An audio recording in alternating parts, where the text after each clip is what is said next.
সন্তানের কান্না দেখে মা কি থাকতে পারে? মায়েরও নয়নের জলে বুক ভেসে যাচ্ছে। অনুকূলকে জড়িয়ে ধরে বললেন, অনুকূল, যে যতই অন্যায় কথা তোর নামে বলুক না কেন, যতই মন্দ কথা বলুক না কেন, তুই যে আমার সন্তান, তুই যে আমার ছেলে,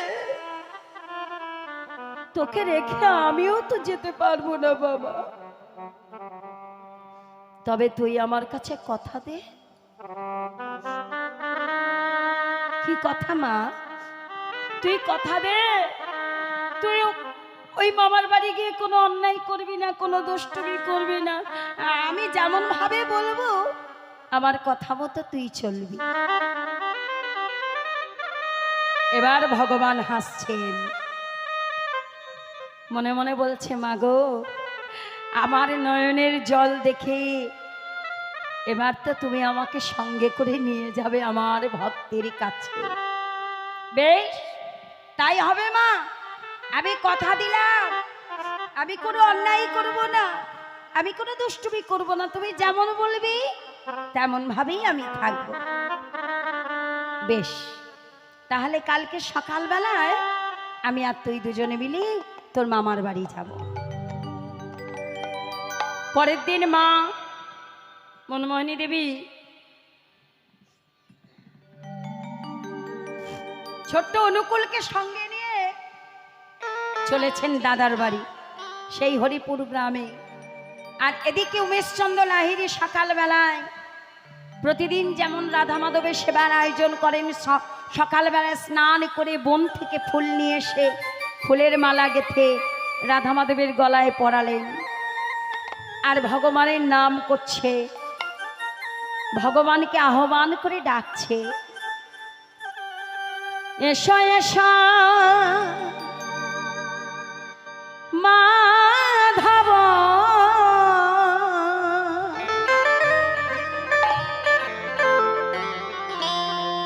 তুমি কৃষ্ণ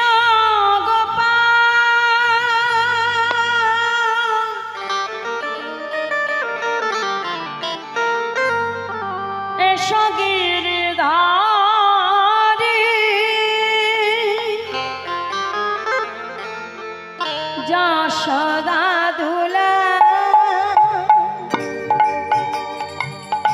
এসো এসো মাধব,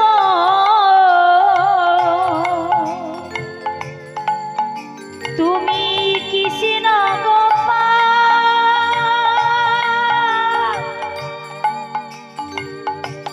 এসো গিরি ধারী যশোদা দুলা। মনের মতো করে ফুল নিয়ে, ফুলের মালা গেঁথে বন থেকে ফুল নিয়ে এসে ভগবানের গলায় পরিয়ে ভগবানকে আহ্বান করে ডাকছে, এসো এসো মাধব,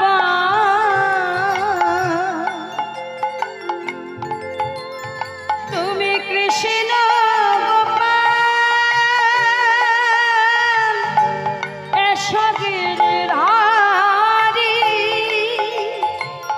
যশোদা দুলা, এসো এসো মাধব, তুমি কৃষ্ণ গোপাল, এসো গিরিধারী যশোদা দুলা। ঠাকুর, আমি যেমন ভাবে বলবো তুমি কিন্তু সেইভাবে আমার কাছে আসবে, আমি তোমাকে বলে দেব কেমন করে তুমি আমার কাছে আসবে। তাই উমেশচন্দ্র লাহিড়ী নিজের মনে বলতে শুরু করলেন, এই বনমা লাগলে এসব মালে, নুপুরে পায়ে নাচ তুমি দিয়ে করতালে, বনমা লাগলে এসো বনমালী, নুপুর পায়ে নাচো তুমি দিয়ে করতালি, ওই যমুনার কূলে কদম্বের মূলে, ওই যমুনার কদমের মূলে ওই যমুনার কূলে কদম্বের মূলে ওই যমুনার কূলে কদমের মূলে আর সঙ্গে ব্রজের রাখাল মাধব কৃষ্ণ গোপাল গোপাল মাধব কৃষ্ণ গোপাল এসো এসো মাধব কৃষ্ণ গোপাল এসো গিরিধারী যশোদা দুলাল এসো এসো মাধব কৃষ্ণ গোপাল এসো গিরিধারী যশোদা দুলাল ওমা ভক্ত ভগবানকে ডাকছে আর ওদিকে ভগবান মায়ের সঙ্গে নৃত্য করতে করতে ভক্তের কথা শুনতে পাচ্ছে তো ছোট্ট অনুকূল তা মনের মধ্যে আনন্দ হচ্ছে ভক্ত ডাকছে তাই আনন্দে নৃত্য করতে করতে মায়ের সঙ্গে আসছে মা বলছে অনুকূল কি হয়েছে তো এই রাস্তা থেকে যেতে যেতে এমন করে নৃত্য করছিস কেন ও মা আজকে আমার বড় আনন্দ হচ্ছে আমি মামার বাড়ি যাচ্ছি আনন্দে নৃত্য করছে ছোট্ট অনুকূল পৌঁছে গেছে মামার বাড়ি এবারে মামার বাড়ির দরজার সামনে যখনই যাবে পাশে রয়েছে একটা বাগান ফুলের বাগান তা অনুকূল সেই ফুলের বাগানের সামনে দাঁড়িয়ে পড়েছে মা বললেন অনুকূল এই বাগানের সামনে দাঁড়িয়ে পড়লি কেন চল ঘরে চল ও মা ওই দেখো মামা রাধা মাধবের নাম কীর্তন করছে তুমি এক কাজ করো মা তুমি আগে চলে যাও আর আমি ওই বন থেকে কিছু ফুল তুলে নিয়ে আসি বন থেকে কিছু ফুল তুলে নিয়ে এসে ওই মামা যে রাধা মাধবের নাম কীর্তন করছে আমি রাধা মাধবের চরণে ফুল দেব মা মনে মনে ভাবছেন তাই হবে আমার ছেলে যখন অনুকূল যখন বলছে ও একটু ঠাকুরের সেবা দেবে তাহলে বেশ অনুকূল আমি আগে যাচ্ছি বাবা তুই কিন্তু আমার পিছনে আসবি দেরি করবি না অন্যায় করবি না না মা আমি কোনো অন্যায় করব না তুমি আগে যাও মনমণি দেবী দাদার বাড়িতে প্রবেশ করেছে দরজার সামনে থেকে ডাকছে দাদা দাদা কে আমি মনু ও মনো এসেছো যাও যাও ঘরে গিয়ে বিশ্রাম করো আমি সবেমাত্র রাধা মাধবের সেবা পূজায় বসেছি আমি রাধা মাধবের নাম কীর্তন সমাপ্ত করে সেবা পূজা সমাপ্ত করে তারপর আমি তোমার সঙ্গে গিয়ে কথা বলবো বেশ মনমণি দেবী দাদা বলে ডাক দিয়ে যখনই বলেছে উনি ঘরে চলে গেলেন আর ছোট্ট অনুকূল বনের মধ্যে প্রবেশ করেছে ওই যে বলেছে বনমালা গলায় দিয়ে এসো বনমালী নুপুর পায়ে নাচো তুমি দিয়ে করো তালি ওই কথা শুনে বন থেকে ফুল তুলে ফুলের একটি মালা গেথে হাতে একটা লাঠি নিয়ে নৃত্য করতে করতে মামার বাড়ি ঢুকছে বনমালা গলে এসো বনমালী নুপুর পায়ে নাচ তুমি দিয়ে করো তালি বনমালা গলে এসো বনমালী নুপুর পায়ে নাচ তুমি বেকার তালি ওই যমুনার কূলে কদম্বের মূলে এই যমুনার কূলে কদমের মূলে ওই যমুনার কূলে কদম্বের মূলে এই যমুনার কূলে কদমের মূলে আর সঙ্গে ব্রজের রাখাল মাধব কৃষ্ণ গোপাল গোপাল মাধব কৃষ্ণ গোপাল এসো এসো মাধব কৃষ্ণ গোপাল এসো গিরিধারী যশোদা দুলাল এসো এসো মাধব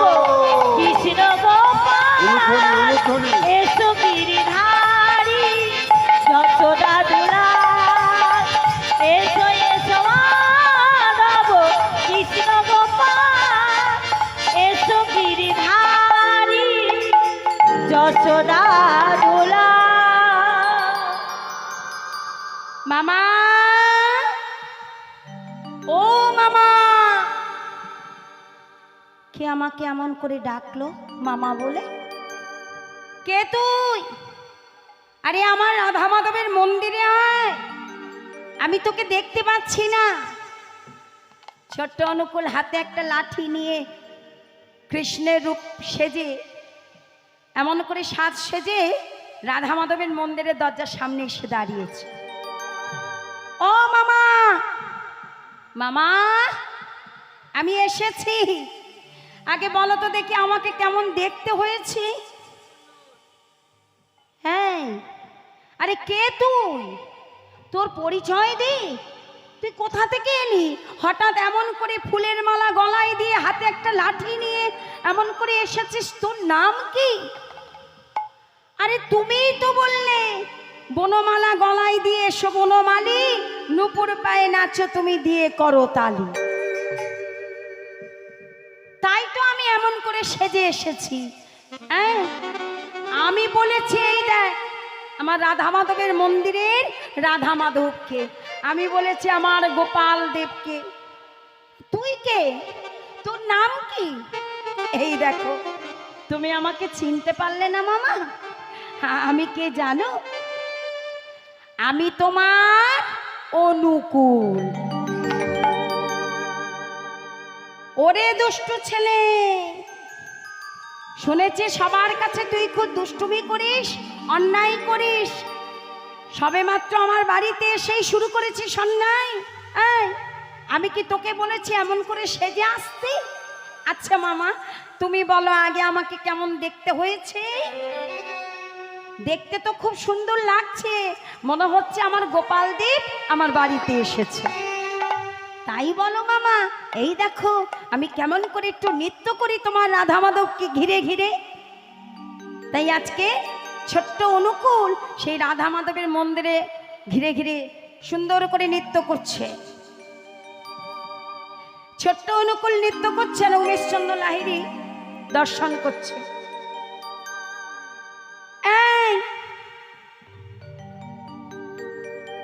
তোকে কে বলেছে আমার মন্দিরে এমন করে নৃত্য করতে?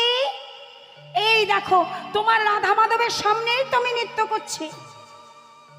তুমি আনন্দ নব ঘন শ্যাম। এই দেখো আমি যেমন ভাবে নৃত্য করছি তুমি আমার সঙ্গে সেইভাবে একটু নৃত্য করো, দেখো তোমার কেমন ভালো লাগে। ছোট্ট অনুকূল মামার হাতটা ধরেছে। সুন্দর নয়না ভিরা চরণ শরণ নীলা, ধন্য এ ত্রিভুবন ধাম। তুমি আনন্দ নব ঘনসা, হেরি সুন্দর নয়না ভিরা চরণে শরণ নীলা, ধন্য ত্রিভুবন ধাম। তুমি আনন্দ। হরিবল হরিবল, মায়েদের একটু উলুধ্বনি শঙ্কর ধ্বনি। হরিবল হরিবল, হাত তুলে করতালে তালি দিয়ে। তুমি আনন্দ নব ঘন শ্যাম, হেরি সুন্দর নয়না ভিরা চরণে শরণ নীলা, ধন্য এ ত্রিভুবন ধাম। তুমি আনন্দ নব ঘনসা, হেরি সুন্দর নয়না ভিরা চরণে শরণ নীলা, ধন্য ত্রিভুবন ধাম।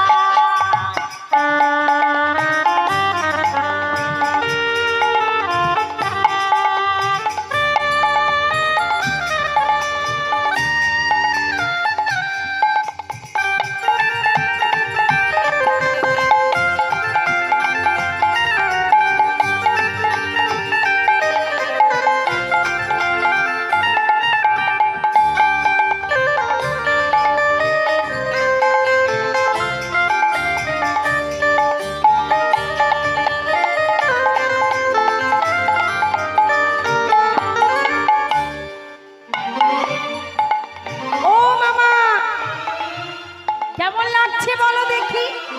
কৃষ্ণ যে ভক্ত ভিখারি, হৃদয় কুঞ্জ কানন বিহারী। কৃষ্ণ যে ভক্ত ভিখারি, হৃদয় কুঞ্জ কানন বিহারী। কৃষ্ণ যে ভক্ত ভিখারি, হৃদয় কুঞ্জ কানন বিহারী। কৃষ্ণ যে ভক্ত ভিখারি, দিদি কুঞ্জ কানন বিহারী। কৃষ্ণ কেশব মুরারি, এই কৃষ্ণ কেশব মুরারি, কৃষ্ণ কেশব মুরারি, এই কৃষ্ণ কেশব মুরারি।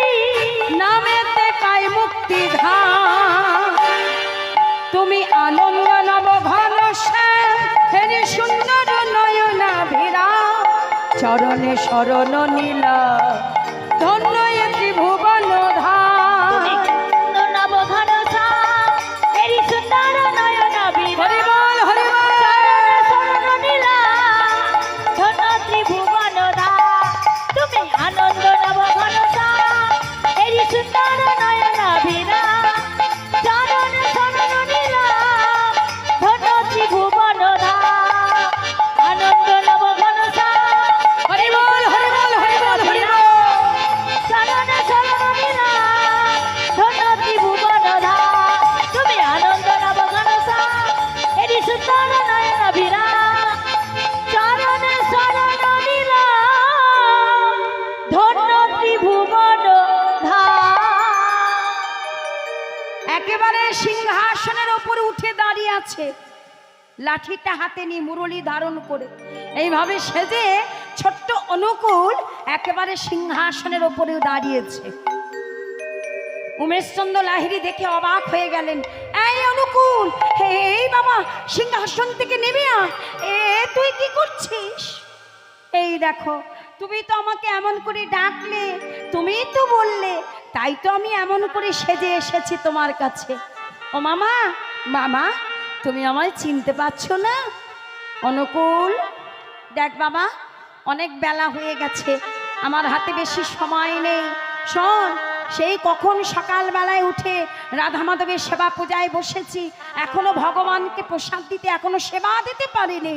তা তুই নেমে আয়, তুই ঘরে গিয়ে বিশ্রাম কর, অনেক দূর থেকে এসেছিস। আমি রাধা মাধবের সেবা পূজা সেরে তারপরে তোর সাথে কথা বলবো। নেমে আয় বাবা, সিংহাসন থেকে নেমে আয়। ছোট্ট অনুকূল সিংহাসন থেকে নেমে এসেছে। সিংহাসন থেকে নেমে গিয়ে মন্দিরের দরজার পাশে গিয়ে দাঁড়িয়ে আছে। ভক্ত আবার কখন ডাকবে আর ভগবান ছুটে যাবে ভক্তের কাছে। এবার উমেশচন্দ্র লাহিড়ী রাধা মাধবকে শোধন করে সিংহাসনে বসিয়ে রাধা মাধবের জন্য সেবার আয়োজন করেছে। সেবার আয়োজন করে দুটি নয়নের জল দিয়ে ভগবানকে ডেকে বলছি, হে রাধা মাধব, হে গিরিধারী গোপীনাথ, এতদিন ধরে শুধু আমি তোমার নাম করেছি ঠাকুর, এতদিন ধরে আমি শুধু তোমাকে ডেকেছি। জানি না তোমার কবে আমার প্রতি কৃপা হবে, কবে আমার প্রতি তোমার করুণা হবে দয়াময়। কতদিন আর কতদিন এমনি করে তুমি আমাকে কাঁদাবে দয়াময়? আর কত কাল বলো দয়া ঠাকুর, আর কত কাল এমনি করে আমি তোমার জন্য কাঁদবো, আমি এমনি করে তোমাকে ডাকবো দয়াময়? আমি যে আর পারি না। তাই উমেশচন্দ্র লাহিড়ী আজ নয়নের জল দিয়ে ভগবানকে ডাকছে। ভগবানকে নয়নের জল দিয়ে ডাকছে। আর কত কাল গিরিধারী লাল তুমি আমাকে কবে দেখা দেবে বলো দয়াময়? আরে কত কাল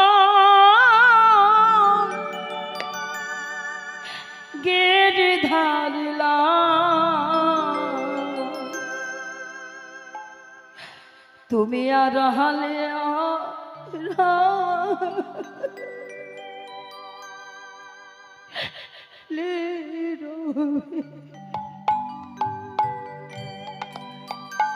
বলো আর কত গিরিধারী লাল প্রভু আড়ালে আড়ালে রবে।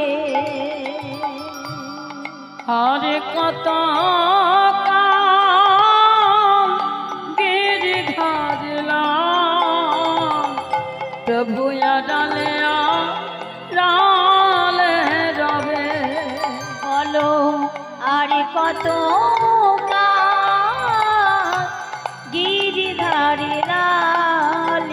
ঠাকুর আড়ালে আড়ালে রবে। দুটি নয়নের জলে ডাকি যে তোমার, দুটি নয়নের জলে ডাকি যে তোমারে। দুটি নয়নের জলে ডাকি যে তোমার, দুটি নয়নের জলে ডাকি যে তোমারে। আমায় কতদিনে দর্শন দেবে প্রভু, আড়ালে আড়ালে রবে। বলো আর কত কাল গিরিধারলাম, আড়ালে আড়ালে রবে। বলো আর কত গিরিধারিলাল প্রভু আড়ালে আড়ালে রবে।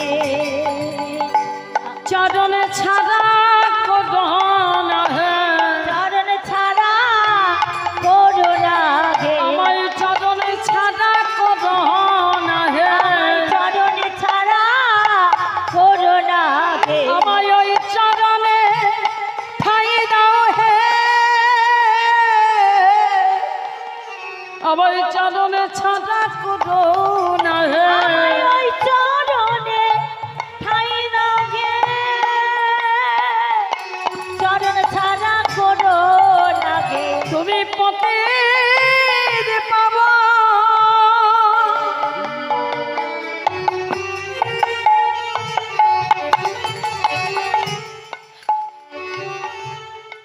পতির পবন দয়া,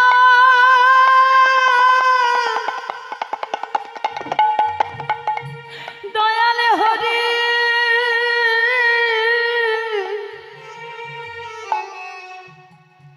আমায় চরণ ছাড়া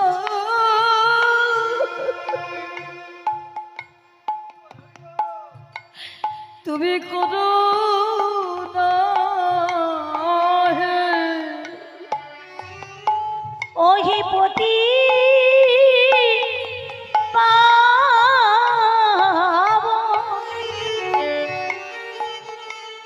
দয়াল ঘরি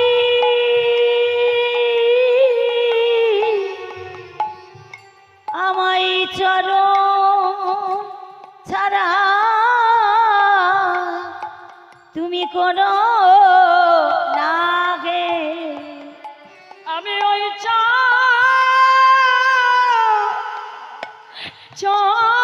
চরণে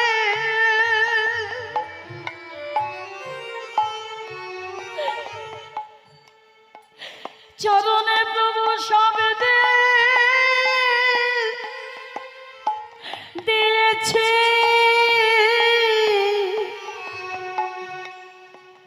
আমায় চরণ ছাড়া তুমি করো না হে। আমি ওই চরণে সবে দিয়েছি,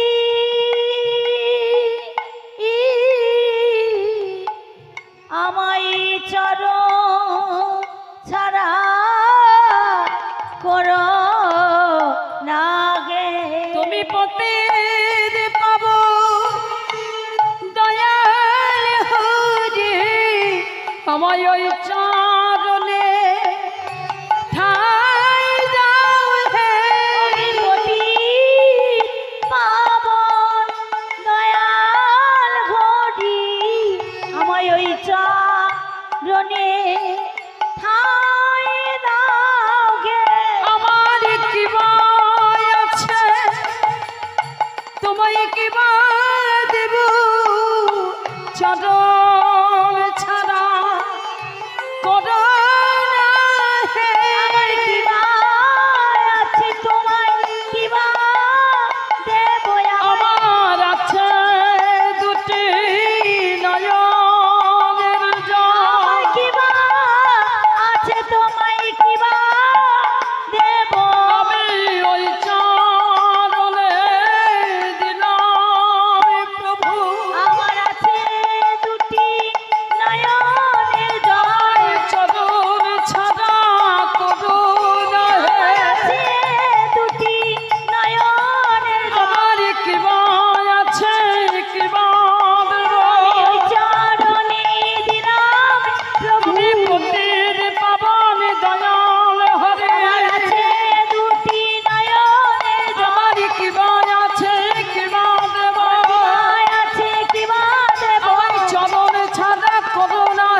কি বা দেব। হরি বল, হরি বল। ভগবান যদি কাছে থাকে না মা, ও মা, আপনি দেখবেন ভক্তের ভাব অন্যরকম হয়ে যায়। কেন বলুন তো? যেমন ধরুন এখানে ভগবান রয়েছেন আর আপনারা ভক্ত, ভগবানের স্পর্শে ভগবানকে স্পর্শ করতে হবে না, ভগবানের শুধু একটুখানি যদি কৃপা থাকে না, ভক্তের ভাব আলাদা হয়ে যায়। তার প্রমাণ দেখুন, ছোট্ট অনুকূল মায়ের একটু কথাটা কম বলবেন। ভাব যদি একবার নষ্ট হয়ে যায় গো মা, আর কিন্তু আনা যাবে না, কারণ ভাব তো আর বাজারে কিনতে পাওয়া যায় না। ভগবান যদি কৃপা না করেন এই ভাব আনা এত সহজ নয়। যখন তখন যদি মনে করেন আমি ভগবানের জন্য কাঁদবো, হবে না। ভগবান যদি তোমাকে কৃপা করে, তার কৃপা মানে যদি তোমার প্রতি থাকে, তবেই তুমি তার চরণে নয়নের জল দিতে পারবে। তাই ভগবান দরজার সামনে দাঁড়িয়ে আছে, মন্দিরের বাইরে দরজার সামনে দাঁড়িয়ে আছেন, আর ভক্ত কাঁদছে, ঠাকুর এতদিন ধরে শুধু কেঁদেছি, এতদিন ধরে শুধু তোমার নাম করেছি, আর ভালো লাগে না দয়াল ঠাকুর, হে রাধা মাধব, হে গিরিধারী গোপীনাথ, কবে আমি তোমার কৃপা পাবো, কবে তুমি তোমার ওই চরণে আমায় ঠাঁই দেবে দয়াময়। দরজার পাশে দাঁড়িয়ে আছেন ভগবান, আর ভক্ত ঘরে বসে রাধা মাধবের চরণ তলে বসে ভক্ত কাঁদছে। এবার চোখ দুটো বন্ধ করে ভগবানের নাম করছে, ভগবানের নাম করছে। আর ছোট্ট অনুকূল চোখ দুটো বন্ধ করে যখন উমেশচন্দ্র লাহিড়ী ভগবানের নাম শুরু করেছে, হঠাৎ একটা ভারী দ্রব্যের শব্দ হলো, খুব জোরে একটা আওয়াজ হয়েছে। ধ্যান করতে করতে নয়ন মেলে দেখে কিনা রাধা মাধবের বিগ্রহ দেবতা মাটিতে পড়ে গড়াগড়ি যাচ্ছে। কি করে হলো? আমার রাধা মাধব মাটিতে পড়ে এমন করে গড়াগড়ি যাচ্ছে।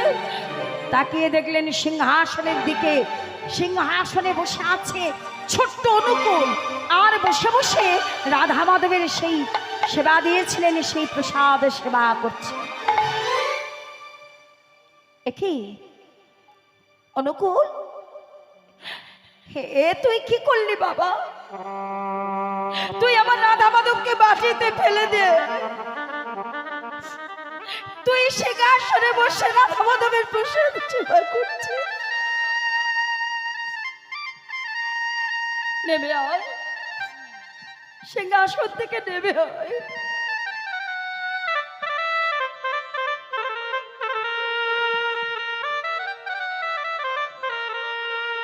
মামা, তুমি তো আমাকে ডাকলে, তুমি তো বললে আর কত কাল গিরিধারে রাল আড়ালে আড়ালে রবি, তুমি তো আমাকে ডাকছো, হে গিরিধারী গোপীনাথ একবার আমার কাছে এসো, একবার আমাকে দেখা দাও। এই দেখো, আমি তো এই দরজার পাশে দাঁড়িয়েছিলাম, আমি আর থাকতে পারলাম না, তোমার কথা শুনে আমি তোমার কাছে এলাম। অনুকূল, সিংহাসন থেকে নেমে আয় বাবা, আমি তোকে ডাকিনি। এই দেখ, যাকে তুই মাটিতে ফেলে দিয়েছিস, এই গিরিধারে গোপীনাথকে আমি ডেকেছি। এই গিরিধারী গোপীনাথ ছাড়া যে আমি আর কিছু জানি না। তুই সিংহাসন থেকে নেমে আয়। গিরিধারী গোপীনাথকে কোলে তুলে নিলেন। ঠাকুর, তুমি ওর অপরাধ নিও না ঠাকুর, ও যে ছোট ছেলে, ও যে কিছু জানে না, অন্যায় করেছে ঠাকুর, কিন্তু ওর অপরাধে তুমি নিও না। যদি কোনো অপরাধ হয় আমাকে তুমি শাস্তি দাও ঠাকুর, কিন্তু ওই ছোট্ট অনুকূলকে কিছু তুমি শাস্তি দিও না, কোনো অন্যায় করিনি।